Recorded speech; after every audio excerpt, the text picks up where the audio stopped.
I want to share with you an equation that at the end I'm going to go back and I'm going to give you the answer to this equation.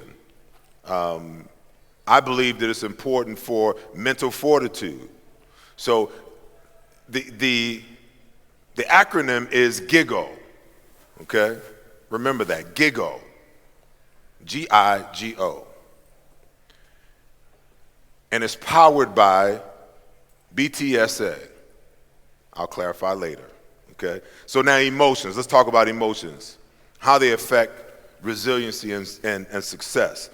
Merriam-Webster Dictionary defines emotions as a conscious mental reaction such as anger or fear, subjectively experienced as a strong feeling usually directed toward a specific object and typically accompanied by a physiological and behavioral change in the body, a state of feeling, okay?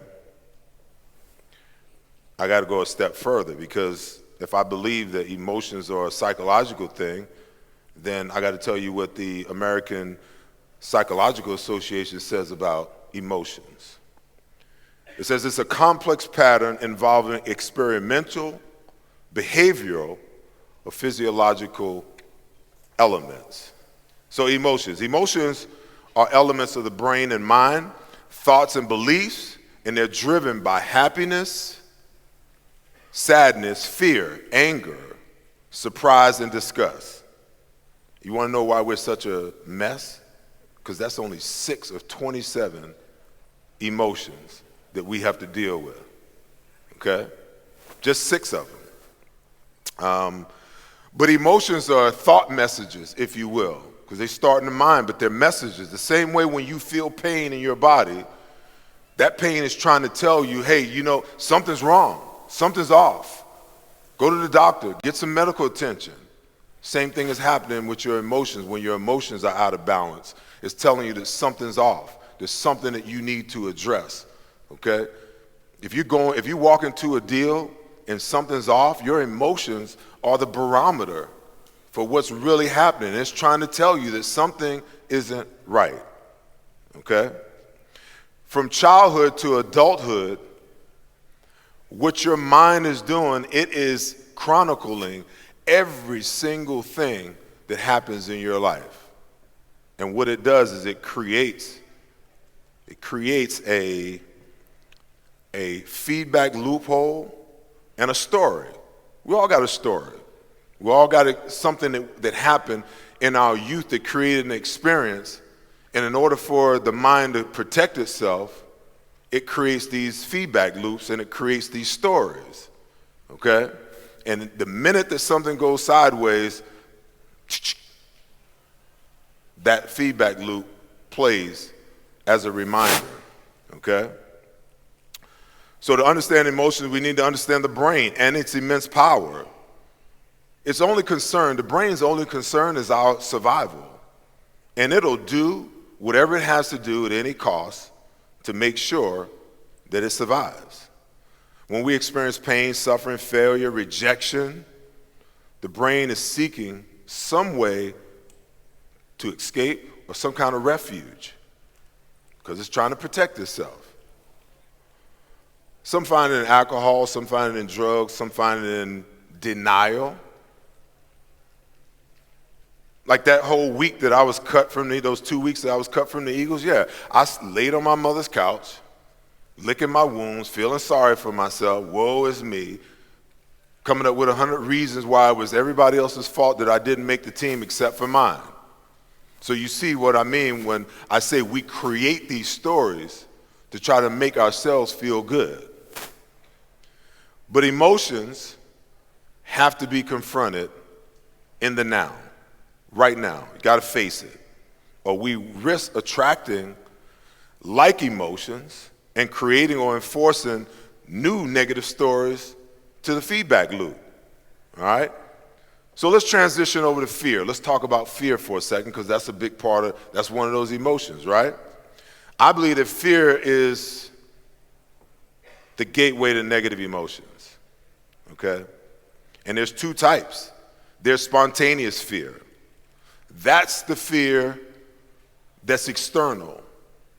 And when you think about our ancestors, while they're out hunting the next meal, something's hunting them to be the next meal, right? Okay? And they don't know it until the last second. But that fear is real, it's imminent. See, we don't really live in that world anymore. We're pretty much the top of the food chain, if you will. But the next fear, the second one, is self-generated fear, okay? We worry and have anxiety about what may happen, what could happen, and it's nonsensical. It's nonsensical. Instead of trying to see and figure out what the thing is going to be, we sit back and we worry about it. And that fear is just as damaging to us as the spontaneous fear, okay? I'll give you another story about the self-generated fear. So the first game that I played in the NFL, I walk out for warm-ups, and I'm looking in the stadium, I'm like, my God, look at all of these people. And then I look outside of the field, and all of these guys that I grew up idolizing, all of these guys that I grew up watching, they're down there warming up. And I'm like, inside, I'm like, what the hell are you doing here? Okay? There's that self-doubt. There's that fear. But then what did I find out?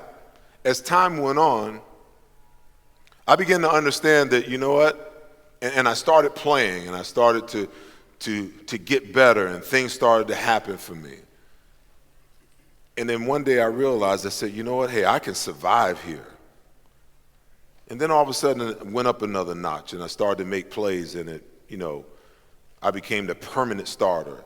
The same coach that cut me brought me back. The first game I started, he called me in on Wednesday morning, on Tuesday morning, and said, and when they called me, I'm like, here we go again. They're about to cut me again. I'm about to experience this all over again.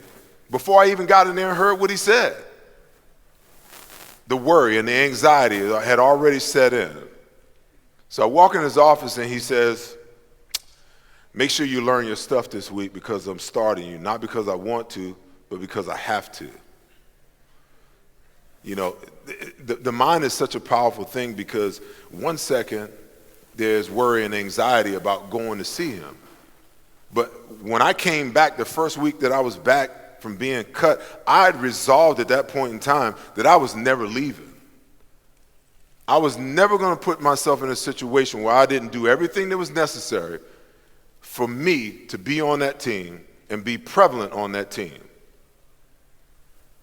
And then I get the call, and he tells me I'm starting, and I'm walking in already worried.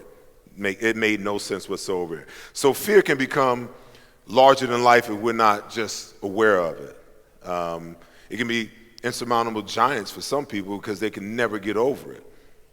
Fear, I know you guys heard this, is false evidence appearing real. So we got to determine, is it true or is it a lie? Because we repeatedly become the story or the truth that we tell ourselves. Our perception is our own reality, correct? The truth stands on its own. And one of my favorite authors, David K. Reynolds, says, in every lie is a kernel of truth. Behind every neurotic symptom or emotion is a misguided desire to live life fully and to live it well. So when we take those lies in, especially fears, and we know that their false evidence is appearing real, you see the kind of pain that we create for ourselves. Our emotions are either tempered or they rise from automatic response. It's not like we sit around and we think about it and it comes on us. It's just, it happens because of that feedback loop. And they're like magnets. That's why you kind of got to be cognizant of what's going on because they'll attract other bad emotions. If you lock on the anger, you lock on the fear, guess what you attract? More anger, more fear. Okay? Another one of my favorite authors, Ralph Emerson Waldo. He says, you are what you think about all day long, quote unquote. Okay? So be careful, be conscious of the thoughts that you think because they live. And I would be remiss to talk about emotions and fear if I didn't bring up that big four-letter word, ego. Ego, okay? It's a force to be reckoned with, no doubt. It's also interesting that the ego, like the brain, fights for survival. It's even worse, the measures that it will go to survive. It creates stories, but it creates them through identity, okay? And its only concern is acquiring things, achievement, or gaining status, outward appearances. That's what it really cares about. So your ego will use names, it'll use your body, it'll use the past, it'll use thoughts and beliefs, it'll use money or a job to create that identity. It really has a superiority complex is what it is. It wants to be in charge and it really knows it's not in charge, but sometimes it gains the power that it needs and it'll do what it needs to do to survive. And it thrives off the acknowledgement of others. People always ask me, so-and-so said this, what do you think? I don't care. Is so-and-so paying my bills? Is so-and-so paying for my clothes or keeping a roof over my head? Why do I care what someone else says? But the person who's driven by ego, they need that. They need someone to tell you, oh, you look fine. Oh, I haven't seen you in a week. Did you lose some weight? They strive on that. They have to have it. And the thing about the ego, when it's challenged, oh, look out. It will fight to the bitter end. So, emotions, fear, ego. So now, let's talk about mindset and how do we recondition those emotions for resiliency.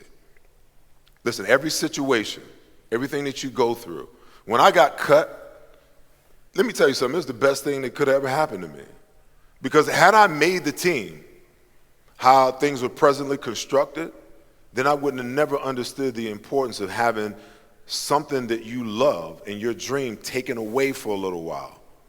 Because it created a whole different resolve in me when I came back. So there's always something positive about what you experience, good or bad. It's all about how you see it. It's all about how you look at it. So every situation presents an opportunity for self-growth and character development. So your thoughts control your emotions. Therefore, they control your feelings. And some thoughts should be held on to. The good stuff, keep it, okay? But a lot of the stuff, you need to let it go, okay? And those thoughts, they come from a myriad of different places. People wonder sometimes, what the heck is going on? Why am I thinking these thoughts? You got other people that are suggesting things to you. I don't know how many of you guys, I told you I'm a man of faith, so I do believe in the spirit realm. There are things that are headed your way at all times. You got to know what to take in and know what's not beneficial for you. If you want to change the way you feel, change your thought. Change the way you think, okay? And in order to bring on this reconditioning of the mind, it's going to take some unbiased self-reflection.